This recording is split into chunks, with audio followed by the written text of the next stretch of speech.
In the fabled land of Northern California, nestled in the Valley of Sacramento, two friends begin a journey to enlighten the world about their experience living life as a Xennial. But what is a Xennial, you may ask? If you wish to know, then follow them on their adventures. Welcome to the Xennial Chronicles. This is James. This is Mike. And we're here today on, interestingly enough, it's Easter today, isn't it? We're here on Easter. Yes, we are recording this on Easter Sunday. Yeah, with our new recording schedule and our new release schedule being that we're releasing things on Monday now. Apparently, I was questioned about that by my wife and I think it's either my father or one of my siblings that questioned me. Hey, did I notice that the podcast is not coming out on Thursdays anymore? And I'm like, yeah. Didn't I tell you that it was going to be coming out on Mondays? No. Did you listen to the whole podcast? Because we talked about it in the podcast. No. And it was like I said, dad or sibling and my wife, because my wife asked about it. She goes, I saw this. Why are they releasing on Monday? I said, why do you think I thought I told you that when we started recording on weekends that was because we were going to be doing it on Monday. Why do you think I've been recording on the weekend? I don't know.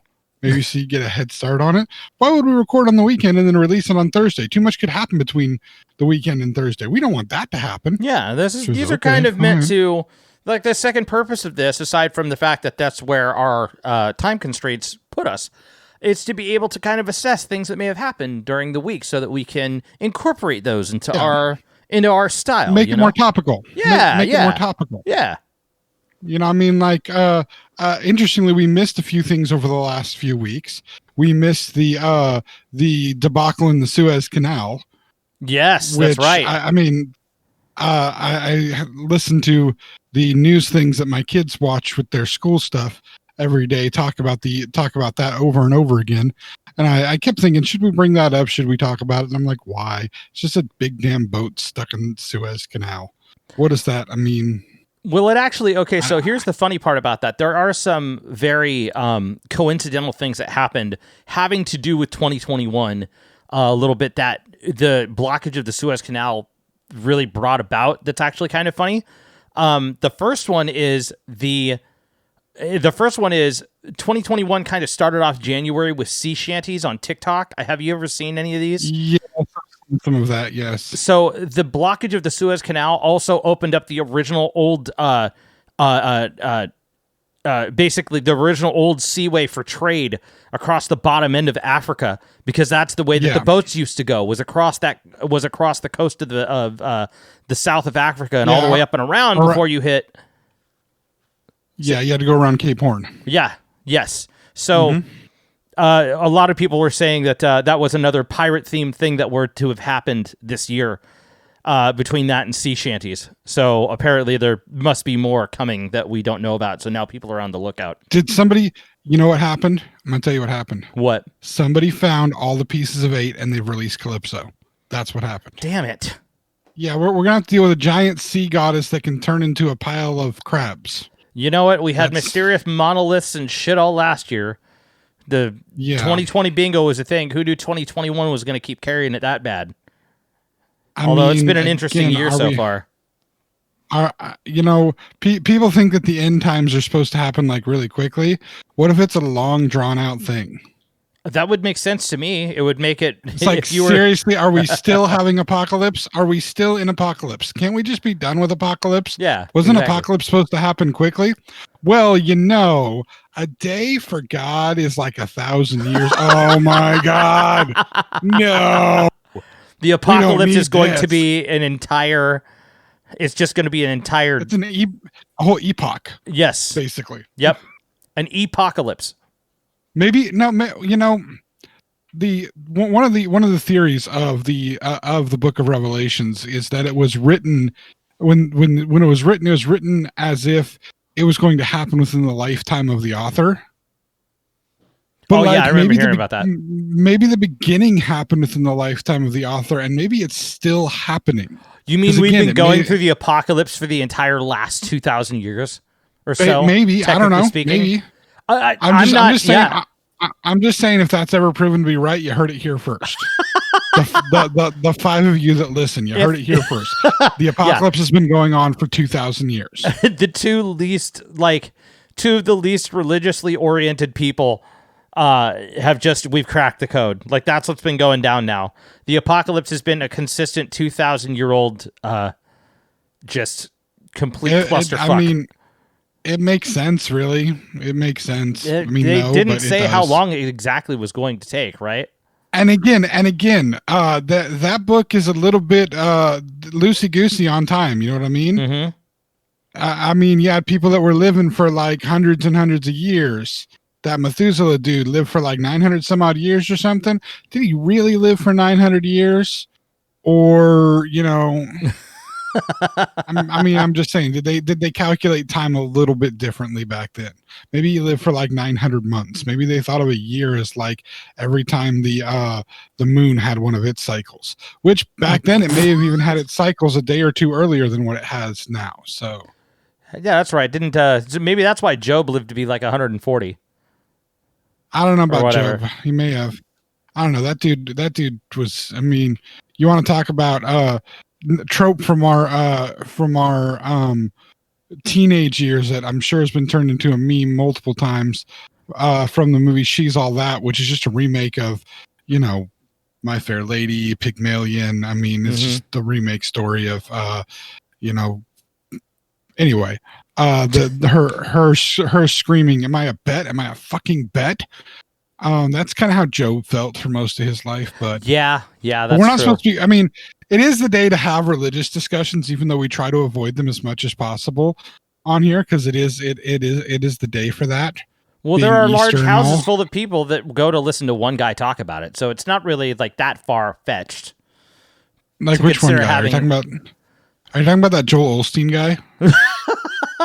Well, him too. I don't like but that dude. Just in general, just kind of all over, you have large groups of people getting together to listen to one guy talk about it. Yeah, they talk specifically about this weekend, but that's about it. Yeah.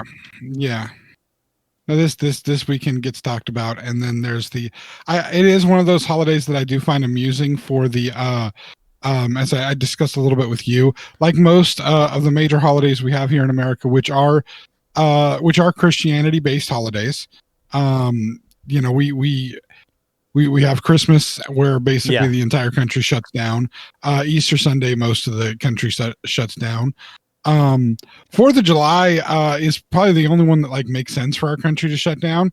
But then it's like we not only do we shut down, but then we blow up a bunch of crap because, you know, that's America. You have a holiday, let's blow crap up.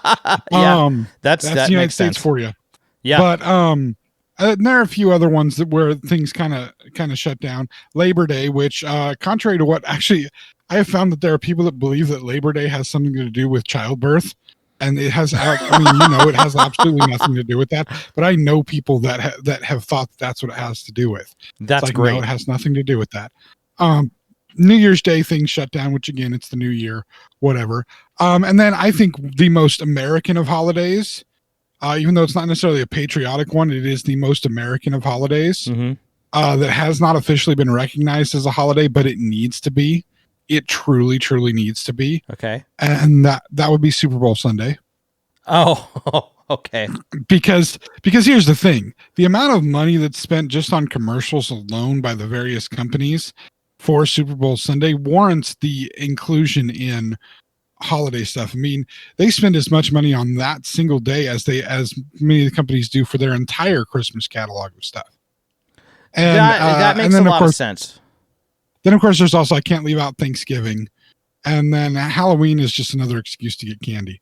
But what's funny about a majority of these is, you know, there's some that are like Thanksgiving. That's a very American thing because it's literally about a lie that was told about Americans. Well, let me rephrase. European settlers and Native Americans sitting down to eat together, and that's a lie. Yeah, that was made up by I think Lincoln was responsible for helping make up that lie. And really, yeah, it's the natives and the pilgrims did not have some like big special sit down or anything like that. I mean, I'm sure they ate dinner together at different points in time, and there were some groups that were okay with the natives, and then other groups that, you know, gave them smallpox and killed them and took their land and all that. So I mean, yeah, it's not really you're force fed a lie, but I don't care. I like to eat turkey every year anyway. But these other holidays that I mentioned, like Halloween, like Christmas, like the one that is happening today, Easter, I find them so amusing because there's the religious overtones of Christianity involved in all of them, obviously, especially Christmas and Easter. Those are kind of the two big holidays for the Christian faith, and for good reason. One of them is the day that their Savior died. One of them is the day that their Savior came back to, or was born. And actually, it isn't about him dying. It's actually more about his coming back to life, not his dying. Right. Because it's basically both times he came alive, which makes sense. I mean, that's kind of what you want in a savior. He has to be born at some point, and you'd like him to defeat death. That would be neat. That would be pretty cool. That kind of makes you look a different way at him. I mean, if he just dies, like, oh, he's dead. Well, he saved us all, but he's dead. Okay.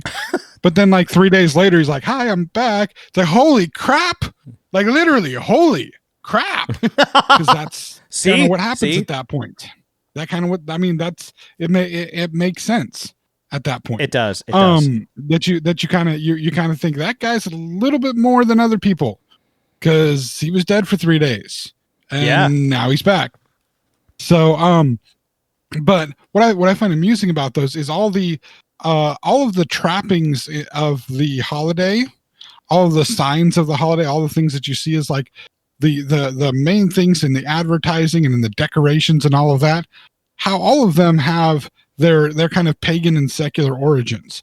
And I'm not saying that people who have the various religious beliefs should not honor their beliefs on those holidays. I firmly agree that they should honor their beliefs on their holidays. But I think they should also have an understanding of where some of the iconography of those holidays come from and realize that it is not a purely one faith kind of thing. Christmas and all the trappings of Christmas are not based entirely on one faith. Right. They just very much like our country should not be viewed as a country of one specific type of people with one specific type of belief system. Instead, we are a country of a hodgepodge of different things, kind of all worked in and melded together to make one big beautiful mosaic. You know, this is what happens on these holidays. So for Christmas, for instance, the Christmas tree, that is pagan iconography, specifically Norse, but also Celtic. They would bring evergreen trees into their home to kind of try to help extend the growing season kind of thing, kind of a you know what I mean, kind of looking forward also to the spring coming. Because especially in some of the areas where the Norse mythologies and the Norse beliefs were pretty prevalent, their winters were long and cold and sucked balls. So anything that could remind them that at some point or another shit would be green again and they would actually be able to go outside with like even an inch of skin exposed without dying, was kind of, you know, that we want that memory to get us through the long, cold, nasty winter. Yeah. You know, that's I mean, it's a good thought. Yule log comes from Wiccan and Celtic traditions, also Norse traditions. A lot of the traditions of Christmas come from all of the different groups of peoples that lived in Northern Europe. Interestingly, a lot of the Easter traditions come from the southern part of Europe, specifically Greek and Roman stuff. The iconography of the eggs, the rabbits, those are all fertility symbols, and they are connected to a Greek goddess. I always get her name wrong when I say it. I think it's Eostere. I think is how you're supposed to pronounce it, but it's Greek, so they pronounce things weird, at least to me anyway. But she was a goddess of fertility and of kind of spring dawning, that kind of thing. Oh, that's cool. And that's the whole the her festivals would take place fairly near to the vernal equinox. And for a lot of it's interesting how many ancient groups of people in various parts of the world in in areas of Asia, China, Mongolia, Japan, in the tribes of natives in South America, like the Aztecs and the Incas and the Mayans, the various peoples of Northern Europe, the Celts, again, the Norse, the Vikings, all those people, they had all of them had an understanding of some basic cosmology to know when the equinoxes and the oh gosh, I can't think of the other one now. The solstices were to know when those would happen, Mm-hmm. and then to also chart out and plan their calendars by again a full lunar cycle and a full solar cycle. And it's just a huge amount of knowledge that they were able to garner with, in some cases for a long time, with just their own eyesight looking into the heavens and seeing these things.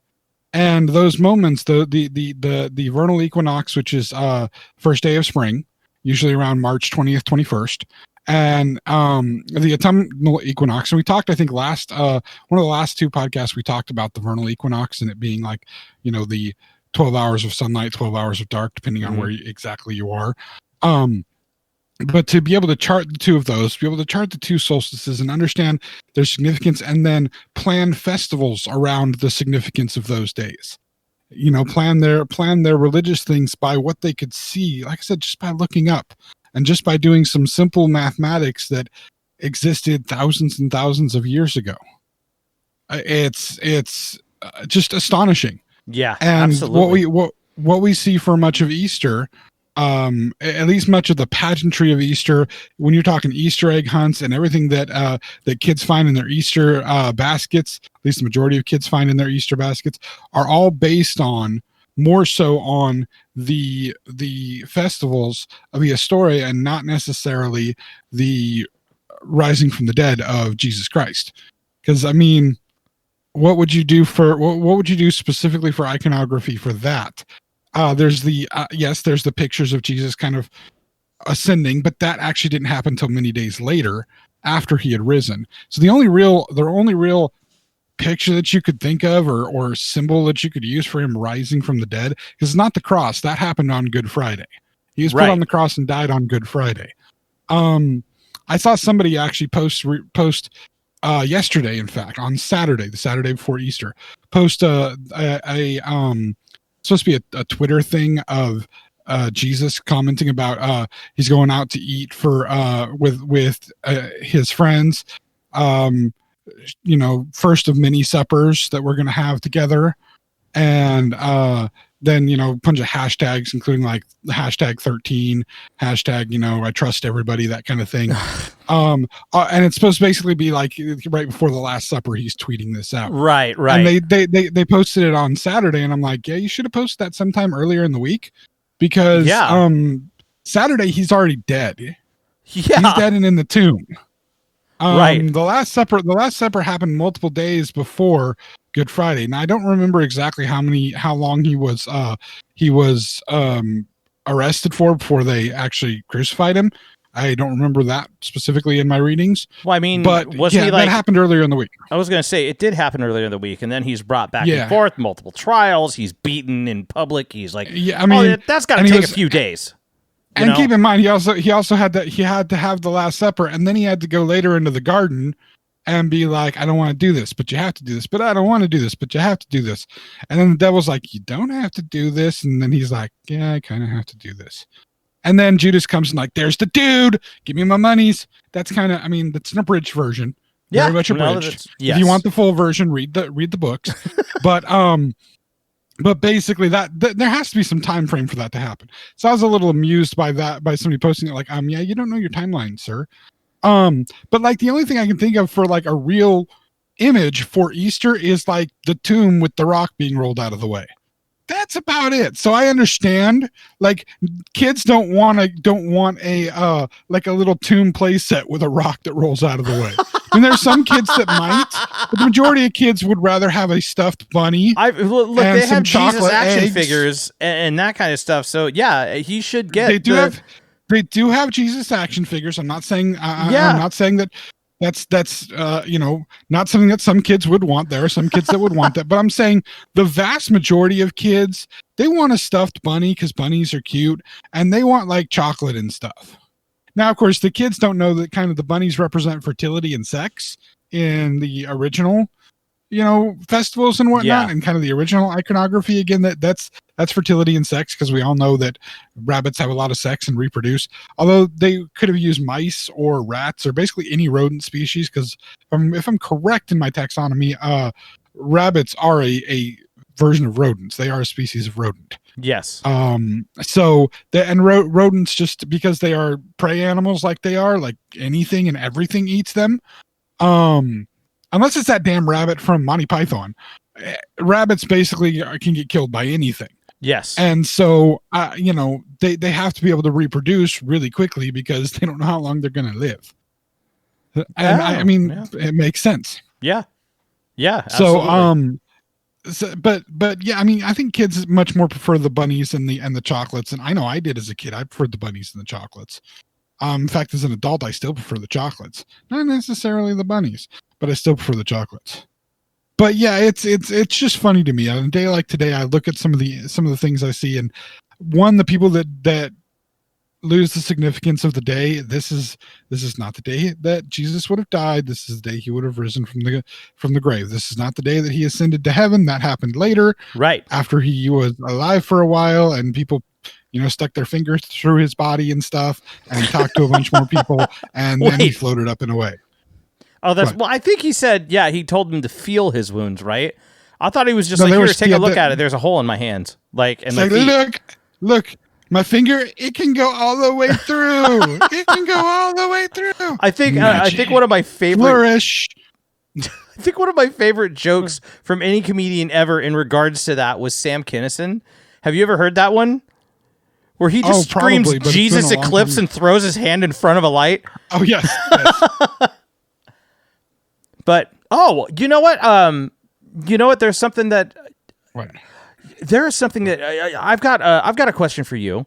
Are you familiar with... I'm going to bring this up because this is obviously a religiously controversial episode, and this is just past Easter, so I know it's kind of a big deal. I'm familiar with everything. And hold on, with the religious controversial part, listen, I want to say now that we're just, how do I put it the right way? Yes, we're making light of and a little bit of joking about the specific event and the religious connections to the specific event.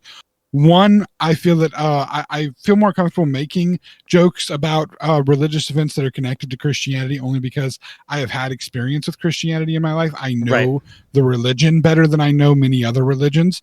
I would not feel comfortable discussing, say, or making jokes about, say, something like Ramadan, because I don't know the religion well enough to make what I think is appropriate and yet still somewhat respectful jokes.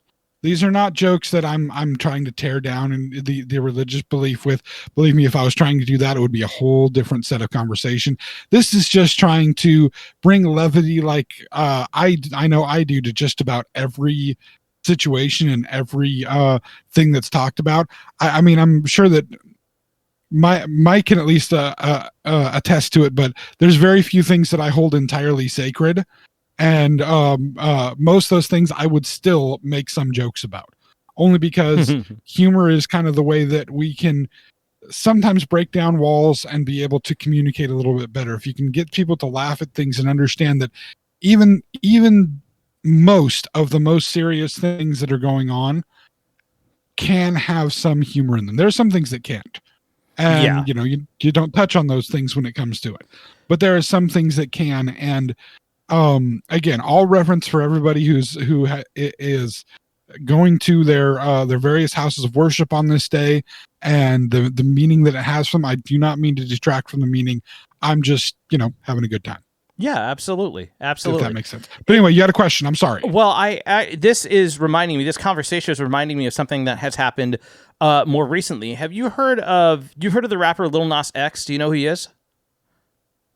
Oh, we're going there? We are, and the reason why we're going there is because it has to do with, well, first off, it has to do with this to a degree, but I don't know if you've read any of these articles. that have come out on this. This is way more hypocritical on Nike's part than I had ever known until last night. Okay, I don't know the Nike thing. I don't know the Nike connection. Okay, the Nike connection is the part that is a big deal.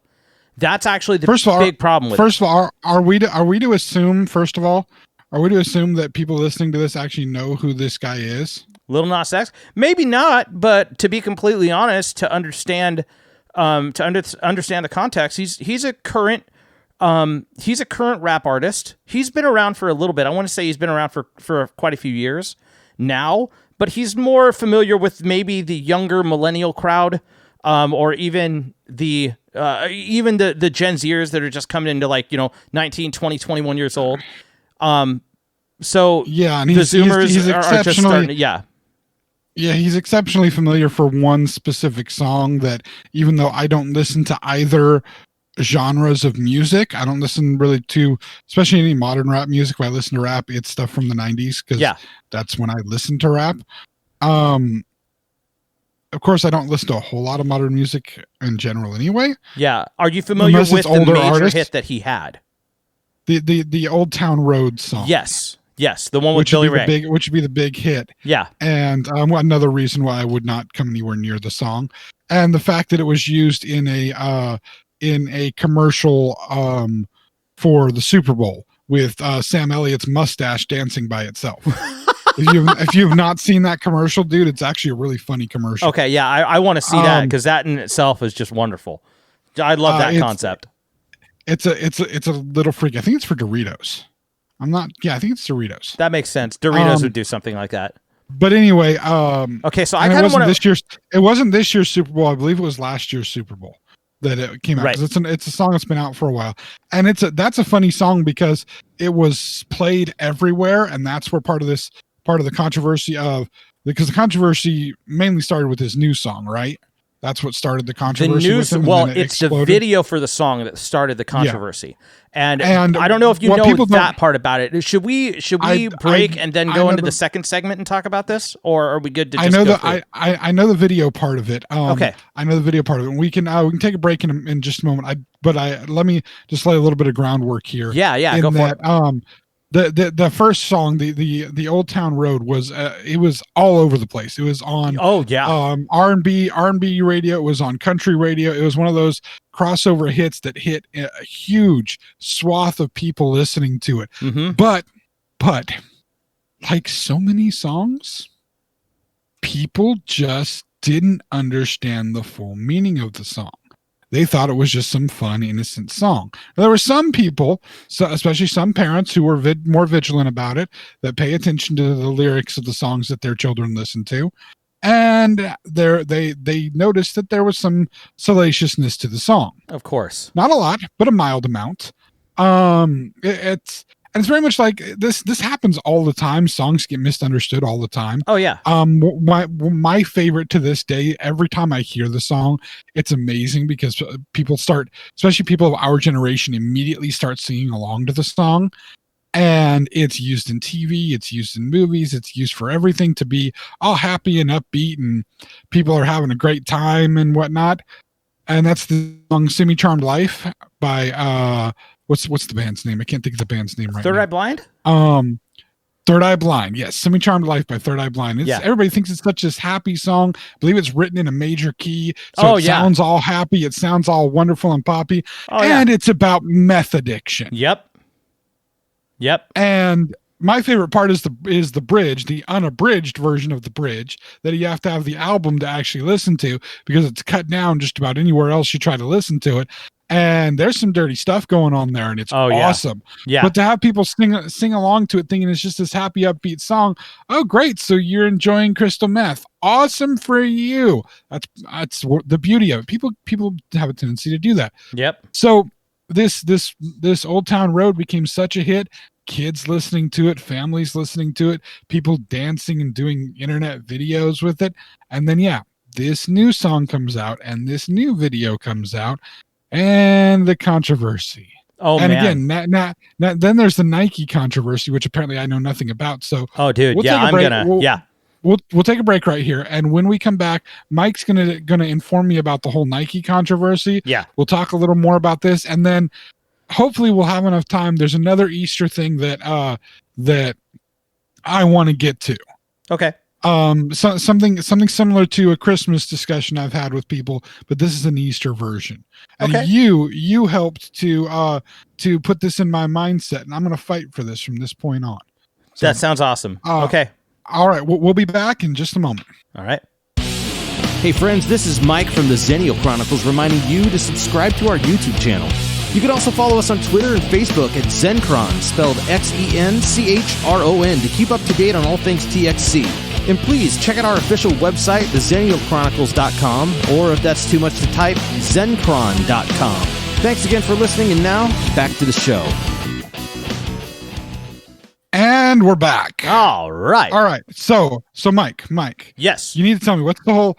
Because again, I know the for anybody that I don't know, forgotten the few second interlude. We're talking about what's his name again?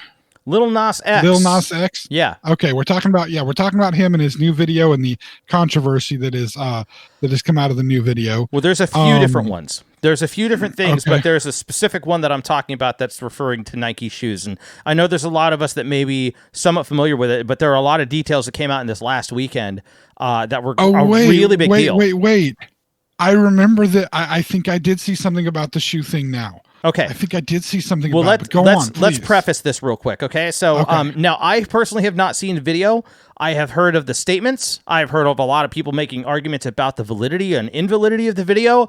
And to be completely honest, I don't care about the argument. I believe that the video itself, from everything I've heard about it, is extremely valid. I think it is a fantastic statement that is made on just people in general and how they act and how they are.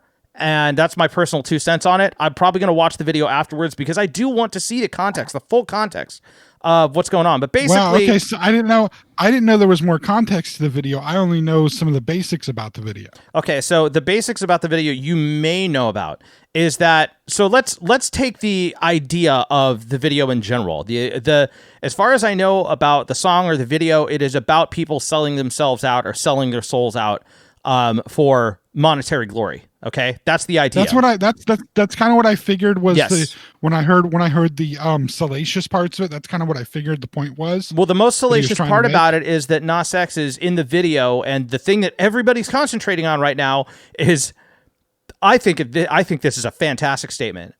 He is seen giving a lap dance to a CGI Satan. That's what's in the video, and I think first off, that's great. I think that's cool. Like, just the idea of it in general, like, that is some shit that gets people talking. And I like hearing that kind of artistic jump that a lot of people make. And other people have said these things before. Other people have done things like this. But he is the first one that I know of to do something like this.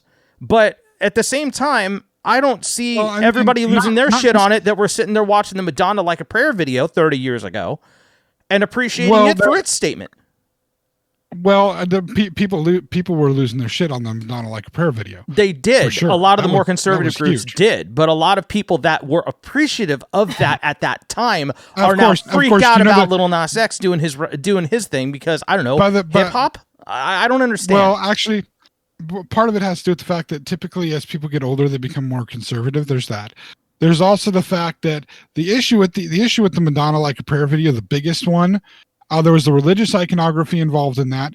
There's the religious stuff of the crosses and whatnot. But one of the biggest issues at the time was the fact that the male figure in that was supposed to be a Jesus-like figure, and he was African American, and that was a major issue for it. Right. Any time, especially during that time, that Jesus was depicted as anything but white with kind of auburn brownish hair, was very difficult. And still any kind of what's the words I want to use here? It's the words I'm trying to find. My brain's not working. Any kind of relationship that was multiracial, I guess is the words coming to my brain right now. Yeah. Was not acceptable at that point in time as much as it was promoted through that video. And so yeah, there was a lot going on that video caused trouble with. But I can think back to oh gosh, about I'm gonna say 7-8 years ago, maybe 9 years ago. Fall Out Boy came out with an album. The alternative band Fall Out Boy. Yeah, they came out with an album. I think it was either called the Youngblood Chronicles or God Save Rock and Roll. The album. The Youngblood Chronicles may have been all the videos that came together. And what they did with this album is they filmed a music video for every single song. Cool. And then they released it as like a mini movie because the videos led into one another. Now they weren't in the same order. The only problem that I had with it is they weren't when they did the video with all the videos connected, they weren't in the same order as they were on the album. That was a little frustrating for me. It's like, why would you do that? Why wouldn't you put them in the same order in the video that you did on the album? That's kind of dumb. But it tells a very interesting story. And at one point they do encounter the devil, and they encounter the devil and they encounter God. Cool. And God is covered in blood at one point or another because they use God's power to destroy all these demons that the devil has sent after him. But the devil is played by Tommy Lee. The drummer, Tommy Lee. Awesome. And God is played by Elton John. Even more awesome. I thought it was kind of awesome. And Courtney Love is like one of the devil's lieutenants on Earth. So these guys' casting choices are amazing. Yeah, no, it was actually it's the only album of theirs that I really like, and all the videos together are actually really well done. But there's a lot of dark imagery in them. I am gonna have to check this shit out. That sounds fantastic. Yeah, it's very dark and very there's horror film elements to it. It's very violent. I don't remember anything being said about that. Let's go back to one of our favorite bands, Avenged Sevenfold. Yeah. And there were probably 3 songs that really sprang them big. And that's from their City of Evil album. Yes. And first song would be Backcountry. Okay. And then oh god, what's the slow one that sounds like a Guns N' Roses song? I can't think of it right now. Anyway, the video is about them like robbing a convenience store, and the lead singer goes to jail and whatnot. Oh wow! I don't know. Seize the Day. That's what it was. I knew. Okay. Seize the Day video, and then the other big song off of there that in my opinion broke them even further and made me an instant fan is the song "Beast and the Harlot," which, funny enough, they recognize that the apocalypse has been going on for all this time. It is specifically referencing bits of Revelation, and it has basically the harlot from Revelation in living form as this scantily clad woman who goes around basically plaguing people, putting a plague into people and turning them all black and whatnot. And I'm not talking like black skin black. I'm talking like burnt skin black, just destroyed. Oh, okay. And it's a great video, great song. Anybody who ever wants to understand what really crazy lead guitar can sound like, guitar solos can sound like within the context of a song, and not just somebody look at me, I can make an eruption with my fingers. Yes, that's a dig. That's a song to listen to for that. Yeah. But this song is specifically referencing the idea of the apocalypse happening, and this woman is basically the envoy of the apocalypse, bringing it to this area. Mm-hmm. So you have things like that. You have many depictions of weird things happening with Satan. I know I've seen a lot of memes regarding this video and our experience, for instance, with Satan in pop culture. And of course, our experience was seeing Satan and Saddam Hussein in a sexual relationship. You know, that's yes, what we experienced. Yes, you know? Satan, Satan. Yeah. All you ever want to do, you know, and or you have Harvey Keitel as Satan shoving a pineapple in Hitler's ass. Yes. So I mean, regularly, like daily, it's on his schedule. Yes. Mm-hmm. So I mean, depictions of the devil doing various things. You know what I mean? That's Well, there's in the imagery like that. I mean, like, Satan shoving a pineapple up Hitler's ass is entirely completely acceptable because it's not really that controversial as an image because everybody fucking hates him. but then you have Elizabeth Hurley as the devil, Right?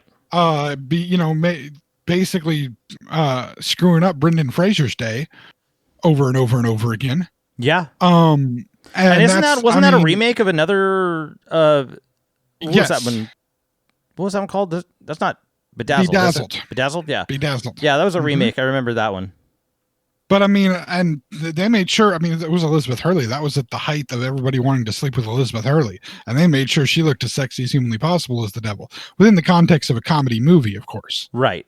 But so depictions of the devil and things happening with the devil, and we've seen that stuff. That should be old hat. But again, this was an artist that had that last song had appealed to such a broad base of fans. Right, exactly. He got huge on crossover country artists, which tends to be on the more conservative side of things.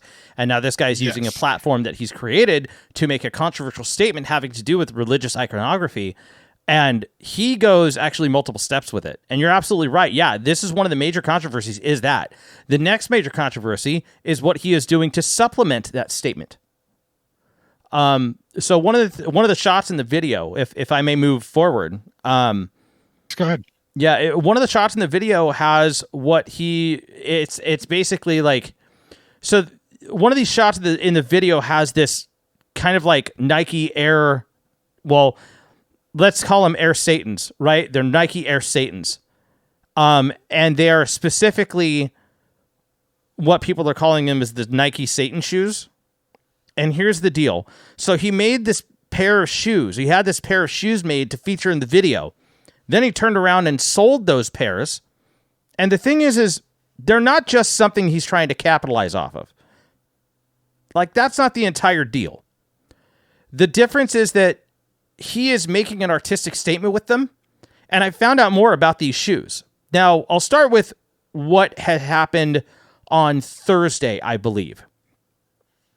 So, he had these shoes made, and one of the things that he did on Twitter, he posted something on Twitter or Instagram or something, I can't remember.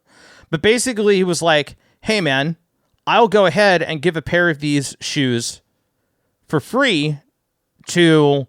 one lucky person who tweets this hashtag, right? I think it was a hashtag, so it must have been on Twitter. And Nike, before he was able to make the choice and give that pair of shoes away, Nike sent a cease and desist order to the company that actually made the shoes. Now, the name of the company is called Mischief. And Mischief is known for artistic aftermarket modification of certain things. They did an artistic after modification of these Satan shoes. Now, we're going to go back a little bit because I could describe the Satan shoes to you, but you're going to really get why they exist. Because Mischief, some years ago, created aftermarket Jesus shoes using a specific model of Nikes. Okay? This model of Nikes had like some kind of, they had an air pocket in the bottom of the sole. And I think there are certain type of Jordans. I really don't know. I'm not familiar with Nike's models. Yeah. You're not a sneakerhead. Yeah, I am not a sneakerhead. So here's the deal. Nike made this certain white sneaker and Mischief, the company, made these Jesus shoes. And we're talking these things they're all white and blue. They have a cross in the heel on the inside print. They were made for limited release. They say Mischief on the back heel of one shoe and Jesus on the back of another. No, I'm sorry. They do the INRI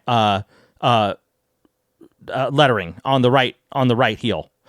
Across the back heel. On the bottom of the shoes, one of the biggest things was they took the air pocket and they filled it with water from the River Jordan.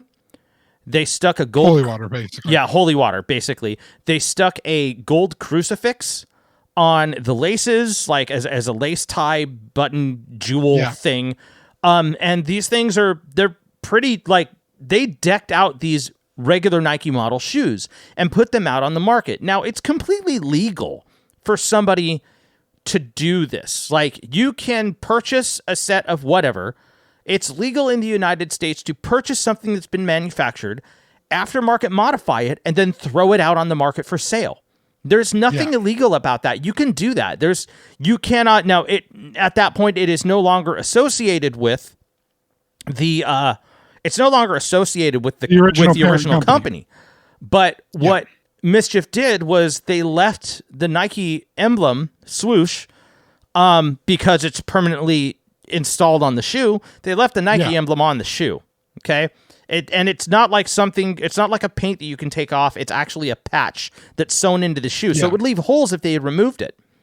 So, they'd have to put something else in the place. Yeah, you would have to put something else in its place. Well, they left the Nikes on there. So they called them Nike Jesus shoes or Air Jesus or whatever they're called, right? So the Nike Jesus shoes come out and these guys sell the shoes and Nike doesn't say a fucking thing.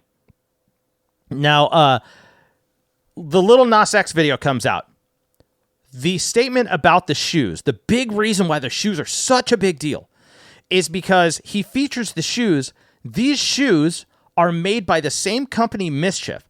So Nas X saw the Jesus shoes, was like, get me in hold of Mischief. He contacts Mischief. And he says, I'm making a video that's supposed to be a statement on XYZ, right? And I want to use your skills to make a Satan parody equivalent of the Jesus shoes to feature in my video. And they're like, yes, we'll do it. So he commissions them to make the Satan shoes. In response, or in the with what they do with these shoes, the details of the shoes are fantastic. Like, they're as polar opposite as you could possibly get. First off, there's pentagram iconography where the crosses were. The shoes are in black instead of white. I understand. I know that you need to clarify this. Go for it. A star inside a circle. If it is right side up, it is a pentacle. If it is upside down, it is called a pentagram. And typically, we more often put inside of a pentagon as opposed to put inside of a circle. Regardless, those images, those shapes are actually Wiccan symbols and not satanic symbols. No, they're misappropriated symbols. I just want to, and now there are people who will say, well, Wiccan symbols are still satanic symbols. I get I get why you're saying that, but you're incorrect in the sense that they are completely separate belief systems. Yes. But people who believe in Satan as their deity of choice is a actual belief system and is in at least some places a fully recognized belief system. Mm-hmm. But those are Wiccan symbols. They are not satanic or devil symbols. I just want to get that clear to people. I'm sure I've had this argument with people and this discussion so many times. Yes, I know that. Now, yes. Anyway, I understand.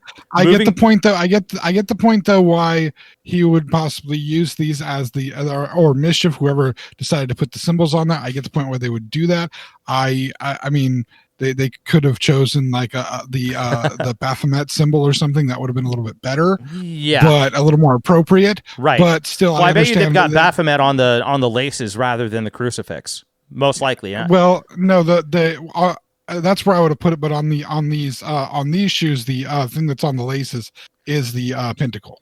It's the pentacle, okay. On the laces, yeah. All right, so that now there are other things on the shoes as well, like they, I think, let's see, there's a couple of bigger, oh, that's right. I believe there's a specific Bible verse. That's right. The Bible verse on the 3:16 or on the Jesus shoes is John 3:16, right? No, it wouldn't be John 3:16. Oh, it is on the Jesus shoes? On the Jesus shoes, it's John 3:16. On the Satan shoes, it's Luke 10:18. Yes, that had something to do with devil and lightning. Yeah, it's when Satan fell like lightning from heaven is the quote. Yeah. It's Luke 10:18. Yeah, when Lucifer fell like lightning from heaven or whatever. Like that's the actual quote that's printed on the side rather than John 3:16. Yeah.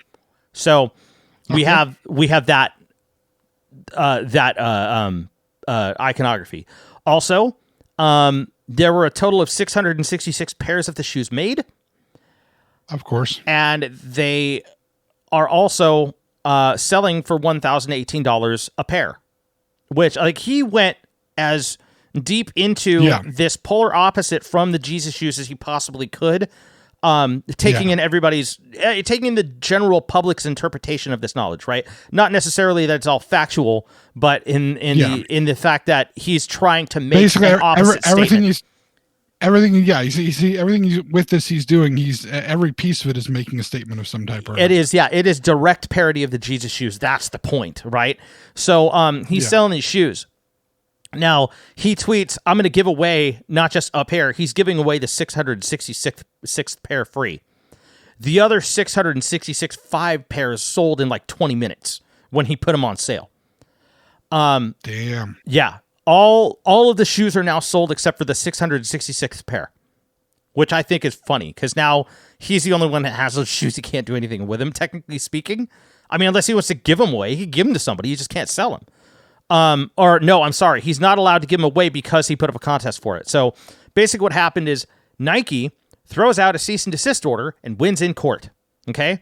They win in court because of the association with the fact that the Nike swoosh symbol is still on the shoes. And so because Nike's swoosh symbol's on the shoes, and they were direct parodies of the Nike Jesus shoes, which, by the way, Nike themselves didn't fully make. Oh, yeah, one last thing. I forgot. The cushioning area that was filled with the River Jordan water is filled with a red liquid that contains 1 drop of human blood. Yep. So, yeah, we're talking... the details are brilliant. What he's doing here, I think, is fantastic. I really agree with this statement because of the controversy of it. And that's where he's going. That's the point. But it's about the bullshit part about all this is a simple fact that Nike was fine with the Jesus shoes going out because it had to do with some kind of religious positivity or something. They didn't stop those from coming out, but they sued Mischief for selling and making the Satan shoes instead. Only the Satan shoes, not the Jesus shoes. Jesus shoes were fine. So they put up a stink about the Satan shoes as an aftermarket modification. These guys ended up winning in court due to, well, I'm not trying to get political about this, but let's say that the justice, that the court judge that allowed the cease and desist order was part of a slew of justices that were a slew of judges that were hired last minute in the last year or so. That were appointed recently. Yes, they were one of the ones that were appointed recently during the end of a specific tenure that we've all just gotten out of, and there are people that are tying that to why it's a big deal, right? So this is basically an unfair from the idea of the legality of parody, which is what these shoes are, the fact that they are an artistic statement, and the fact that modification to aftermarket are legal to turn around and sell after they're done, and statements of art and all this kind of stuff. We're talking freedom of speech. This is a big deal. The fact that the freedom of speech is being stifled here is now become number one in the entire debate. It doesn't matter whether or not this is controversial, whether or not somebody thinks they should sell these. This is a matter of personal opinion versus freedom of speech. This is a big deal. And the problem that everybody is having is specifically with Nike, because Nike didn't do anything about this until it was associated with what could be considered as a negative context, regardless of whether or not it's a work of art. So Nike is being extremely one-sided in this entire ordeal. And they happen to get help from the right person to stop it from happening. So personally, I don't know where this is. I don't know how high this is going to go, but I have a good guess it's probably going to end up as a constitutional Supreme Court deal. So this may turn out to be a big problem later. This is going to be like Two Live Crew crazy, which I don't know if you're familiar with Two Live Crew doing the Pretty Woman thing. When they came out with the parody of Pretty Woman, and it was this big deal where they tried to pay Roy Orbison royalties, and then they parodied it, and then he sued him and went all the way up to the Supreme Court. It was crazy. It happened back in like the early 90s. That was a big deal. No, but either we need to cover that and inform people about it. I mean, I'm familiar with their version of the song. Yeah. But I did not know that there was a legal battle involved. So either we need to cover that, or there's this one guy who does a page on YouTube. He talks about music stuff. I think that the page is called Ruling Note Music. Oh yeah, I've heard I don't of that. like the guy. I don't like the guy very much, but he does have some good music information. Either I might suggest for him to do it. That guy or doesn't we know might shit about the handle it Manson here. case. Yeah, he doesn't know a damn thing about it. No. Where's his sources? Where's his information? He needs to do his research. Yeah, way better. Anyway, no, and I mean, here's the thing. This is the type of, how do I want to? I feel like I'm always trying to find the right words for things because I'm worried about walking the right balance of how I say things and not ticking people off too much. This is the type of bad association situation that to a certain segment of the population is the real big issue. They don't worry about this segment of the population doesn't worry about bad association of certain things, but things that have to do with sexuality or religious differences, those suddenly become the real big hot button issues. Those are the things that are problematic. Oh, and yeah, that's where this falls into. Yeah. This is more about the heresy of the situation. It's like Nike. Nike won't drop athletes until they've done something exceptionally horrendous. But then they pull legal action for something like this, where this is a guy doing an expression of his own feelings of things and his own viewpoint of the world. But that's too far for them. Yeah, you know? that's what it is. That's the biggest problem that I have with it. Like, it doesn't have to do with it's how the public views these shoes. They think Nike's associated, but it's not like they gave a shit when they were selling the Jesus aftermarket shoes, and this is the same company that did that same deal. Okay, I'm telling you right now, we're I get what you're saying, and I really can't say anymore because we're walking a thin line. Yeah, I can understand that. I can understand that, and I also know I'm picking up what you're putting down. I understand where you're stopping. Like, that makes sense to me. I'll say this. It's really tough. I'll say this for America, Jesus shoes are okay. Jesus shoes are great. That can make the Americans forgive the fact that Nikes have 8 and 9-year-olds in sweatshops building all the shoes. That's okay, because they're at least okay with Jesus shoes. But you throw some Satan shoes in there, and again, Nike has nothing to do with the Jesus shoes or the Satan shoes. They just built the original shoe that it was based on. So that's like blaming a car maker, right?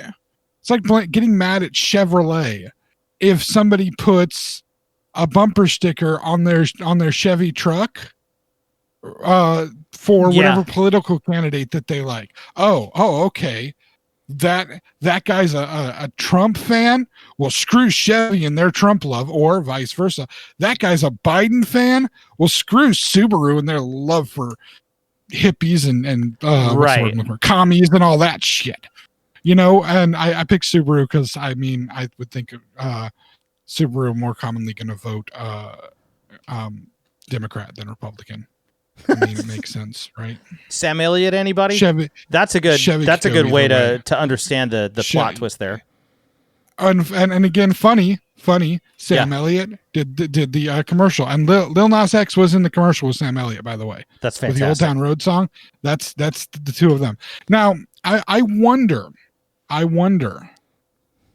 how much the revelation of Lil Nas X's personal life that came out after the Old Town Road song came out, and before this one came out, I wonder how much of that also plays into the level of controversy here.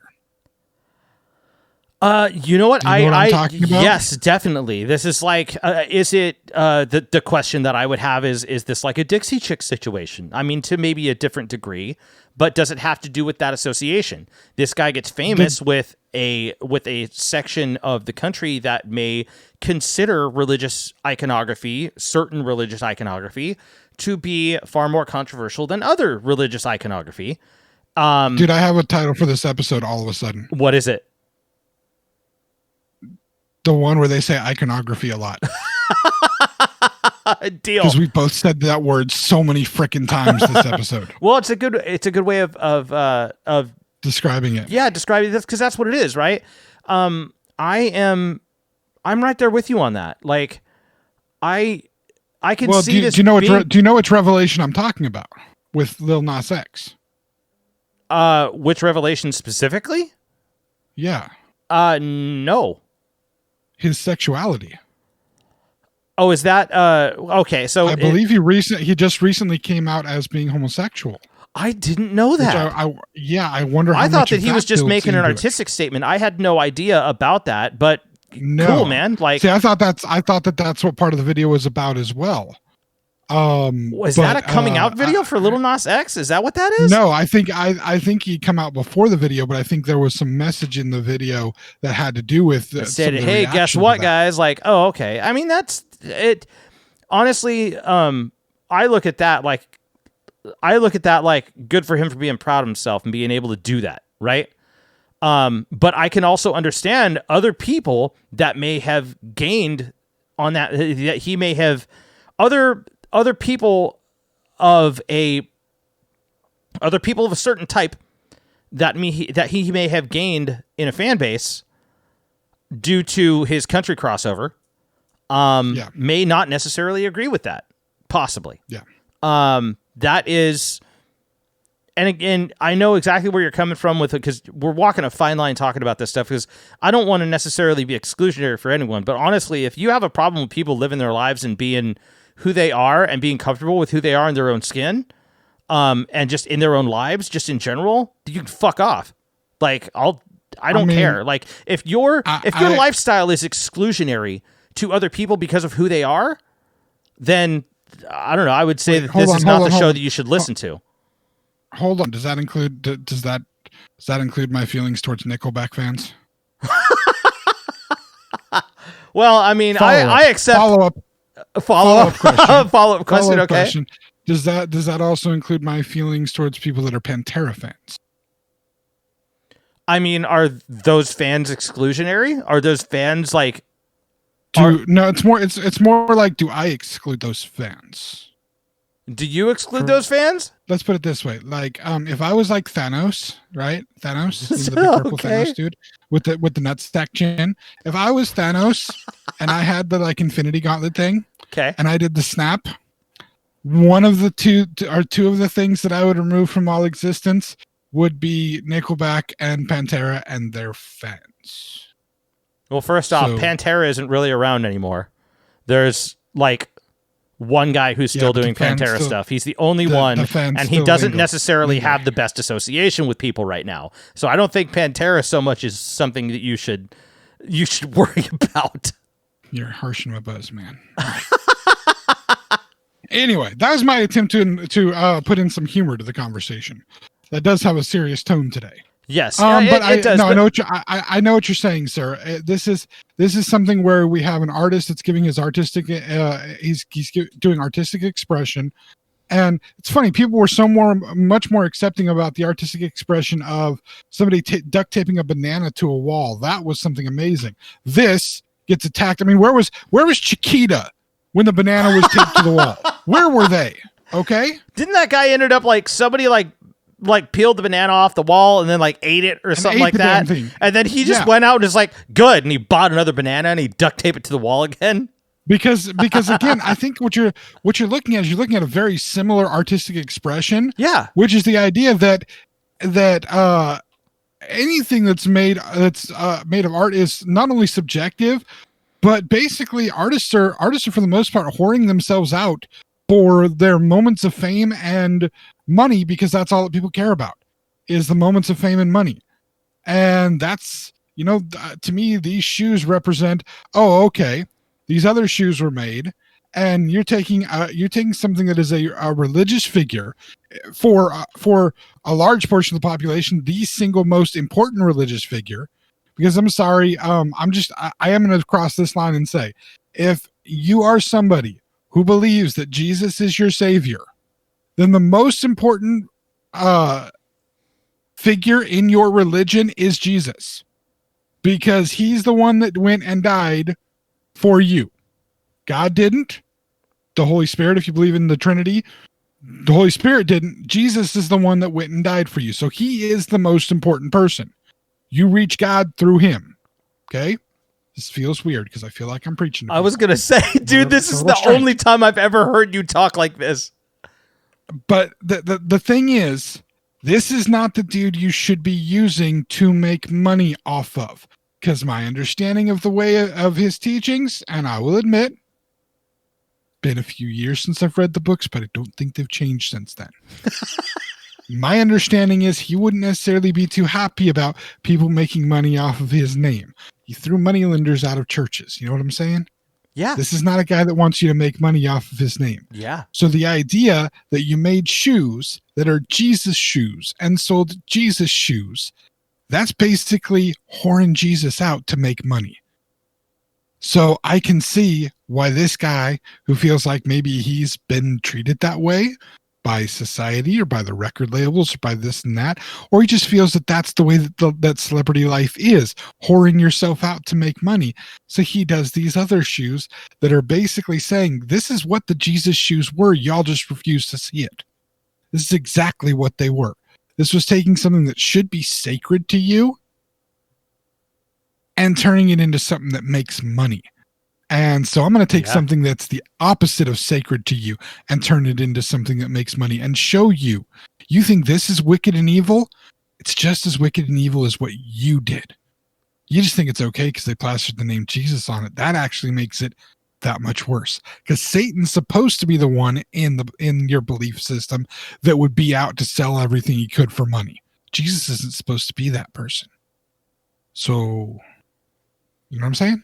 Yeah. That's it's a me statement off on my religious soapbox iconography. I love it. I love it. Anyway, this was an interesting conversation about that. I'm going to do a segue. Okay, are we done with this? Have we said what we need to about I think this? we said what we need to. Yeah. I am going to say this much. I would totally love to have a pair of those shoes, and I would wear them everywhere. Dude, they're pretty sick looking too. By the way, okay, one last thing I'm going to say, and this is just in response to a meme or a tweet that I saw based on that. And the best part about people calling out the hypocrisy of Nike is that these shoes cannot be the only shoes that have a drop of human blood in them. Yes, of course. It's just not. So credit to whoever tweeted that. I didn't come up with that, but I read it earlier and I was like, damn. It's just not. The difference is in normal Nikes is a drop of 8-year-old Malaysian kids' blood. Oh, Oh yes, I said that. Come on, Nike. Come at me, Nike. No. At least then we'll get. At least then we might actually get mildly famous.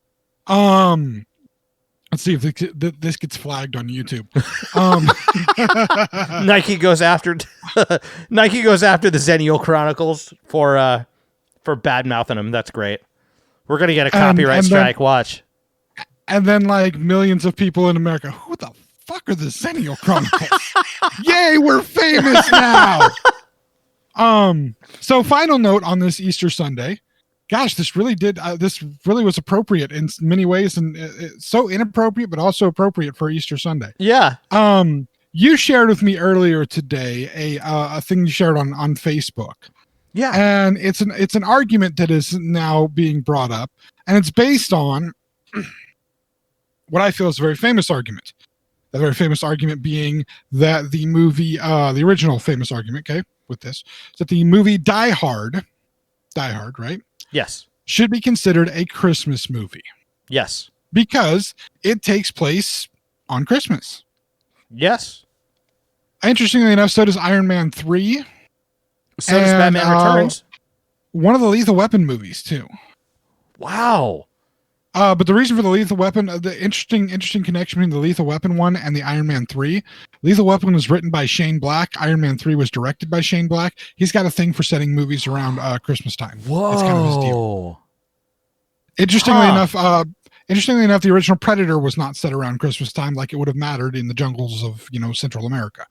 But because he was actually, they hired Shane Black to be an actor in the original Predator, hoping that he would do some uncredited rewrites on the script. He did not. Oh, So, okay. Yeah, he has he's the guy in the group that's got in the group of soldiers that has glasses. Wears glasses. Oh, really? I don't know how well you remember. Yeah, that's cool. lot of fun stories from that movie. Anyway, moving on. Die Hard has been argued by many people as being one of the I feel greatest Christmas movies ever, and yet other people say it's not really a Christmas movie because the central theme of the movie isn't about Christmas. It kind of is, though. This is a guy who's visiting his wife and trying to reconcile with her over Christmas. He's got kids, right? They got kids he's trying to reconcile with. He's trying to get back with his family over Christmas, and then weird stuff happens. He's kind of like the anti, instead of him being alone in his home, setting up a bunch of booby traps for people, he's trying to be with his family in another city and having to deal with booby traps that are set up by other people. Yeah, that's right. He's like the anti Kevin McAllister. That would be a fucking movie that I would see. I would like to see an action movie of oh my god, that would be amazing. So John McClane having to go after Kevin McAllister? Yes. Kevin McAllister wins. I'm just telling you that right now. Well, Kevin McAllister is an adult too. Like adult Kevin McAllister had some time to own his skills. Going after John McClane. And you have to have Macaulay Culkin do it. Yeah. Because I still love the guy. Kevin McAllister. I get it. Kevin McAllister has become a booby trap, a booby trap linked terrorist, and John McClane has to go after him. That sounds like a fucking crossover movie for the ages. I would pay to see that. Die Hard Alone. Die Hard Alone. That's what it's going to be. Dude, that's the title. It's writing itself right now. It's amazing. Anyway, funny to reference that way. But anyway, I've argued for a long time that it should be considered a Christmas movie, and again, one of the best. Yes. I've also heard arguments recently that movie, Die Hard, may actually be a Harry Potter movie. Mainly because it's about one guy sneaking around a tower while Alan Rickman is trying to find them. So it kind of makes sense to be a Harry Potter movie. That's good. That's good. I like that. I also like to be reminded that was Alan Rickman's first movie role ever. Yeah. He had been a stage actor for years. That was his first movie role. And he was like in his early 40s when he did that. Yeah. And I mean, your first movie role, you get to be a character whose name will be remembered through the ages of movies. Hans Gruber will always be remembered. Oh yeah. It's like, I mean, what do? You do nothing but be happy. You be Alan Rickman. Yeah. But in the vein of Die Hard being considered a Christmas movie, the thing that you posted today and sent to me postulates a movie as that people probably wouldn't think as being such as an Easter movie. Mm-hmm. And that movie would be Mallrats. Yep. And the main reason for that is, of course, there's a scene in Mallrats where I think to preface it, we need to say that the main character, is the main character, or is it it's Jason Lee's character actually that comments that he got beat up, right? Because he's the one that looks like he's been beat up. It was after after Jason Lee's character, after Ben Affleck's character beats him up in kind of the back corridors of the mall, mm-hmm. and threatens to have sex with his girlfriend in a very uncomfortable place, like the back of a Volkswagen. Jason Lee's character confronts Jay and Silent Bob, the character Kevin Smith and Jason Mewes play through all of the Kevin Smith Askewniverse movies. Which, by the way, if you did not know, Mallrats is part of the Askewniverse movies. Why are you listening to us? Yeah, come on now. You should not be listening to us. You should listen to people that are more your speed. Anyway, and when they ask him about what happened, he tells them that they got beat up by the Easter Bunny. This leads to a scene where Jay and Silent Bob decide to go beat the crap out of the Easter Bunny in the mall with a bunch of kids watching as they do so and screaming for help. Yep. Therefore, placing the movie taking place sometime during Easter. Yep. So I would postulate that by the rules of Die Hard as a Christmas movie, Mallrats should be considered an Easter movie. Yes. And with that in mind, I'm going to see if I can convince my wife to watch Mallrats tonight. Probably not, but I'm going to try. I'd be down with doing it. Part of me actually just wants to crack open the Jay and Silent Bob game that I just recently purchased because we haven't beaten it all the way through. That one's called Mall Brawl, Jay and Silent Bob Mall Brawl. That one is it's a video game that takes place and it starts at the end of Mallrats after Jay and Silent Bob have sabotaged Truth or Date, and one of the first people that you fight is you fight the Easter Bunny on the Truth or Date stage on the first level, and the boss of the first level is the Fours, and you have to fight your way back to the Quick Stop.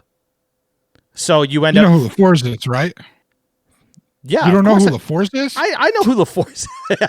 I was giving you a... He doesn't know who LaForce is. He's even got 2 confirmed kills. But the premise of the game is you start at Truth or Date and you have to fight your way back to the Quick Stop to safety. And part of me just wants to do that just because now I know it takes place around Easter. That's an Easter game. That's what you do on Easter. Yeah. It's fantastic. So, again, Die Hard rules apply here. Yep. It's like on the 4th of July. You need to watch Independence Day. Yep. I think it'd be great if everybody could start that at the exact same time. So at the exact same time, we could all say, "Welcome to Earth." I like that. Just saying. That would be. I mean, this is how we're patriotic. Watching Independence Day on Independence Day while eating Spam, because that's being a true American. Oh man. Right oh there. God, I got to make sure that I have. Dude, I'm putting Spam on the calendar just to make sure I have some. Or you could just buy a bunch and keep it in your cabinet. I mean, it stays shelf stable for a long time. Yeah. I think I have like 6 cans in the cabinet right now. Dang. I don't know. I think I ran out of all the Spam that I had. I got to go get more Spam. No, my wife came home with a bunch of it one day. I think she came home with like 10, 12 cans. And I was just like, I'm so rich right now. I am so rich. I have Spam forever. Made me feel good. Anyway. But yeah, I will agree with you entirely that considering Die Hard to be a Christmas movie, other movies that fit within that context, I would consider to be Christmas movies. Batman Returns would also be a Christmas movie. And in turn, Mallrats is an Easter movie. That makes perfect sense to me. I wonder if there are other movies around certain holidays that we can consider holiday movies for those days. Like find a Labor Day movie or just like inconsequential ones that aren't like a big deal. Like whatever movies. Knocked Up. That's your Labor Day movie. Wait, wrong Labor Day. Okay. This will be for an upcoming podcast. We are going to come up with a list of all the major holidays and movies that should be watched on those holidays because they coincide specifically with those holidays. That's fantastic. Oh my gosh, I can think of a bunch of 4th of July ones. Hell yeah. Now, specifically, I will say we're specifically not going to add in things like let's make a few ground rules right now. Something like Forrest Gump, which takes place over multiple years and multiple decades and features multiple holidays, doesn't really count. Even though Forrest Gump for some reason is watched around like Thanksgiving and Christmas time. I mean, I'm of the belief you watch Forrest Gump one time and you shouldn't need to watch it again. Because if you're looking for like something you missed the first time, were you not paying attention? Were you like reading a book at the same time or doing laundry or having sex or something. If you're having sex during Forrest Gump, you need to pick better movies for that. Yeah. But I'm just saying that's one you should only watch once. But so the goal here is we're looking for things that literally take place around that holiday. But here's the key. The movie cannot specifically be about that holiday. So if it's a movie that is specifically about Christmas, and that's the whole point of the movie, no, that doesn't count. But if Christmas just happens to be around when the movie is happening, then that works. Yes. All right. We're gonna come up with a multi-holiday movie watching list for all of you. Okay, that's going to be one of our goals. I'm not sure when it'll happen, but it will be soon. Within the next couple of weeks, we'll get that to you. We'll have a special podcast about it. All right. That sounds like a great idea.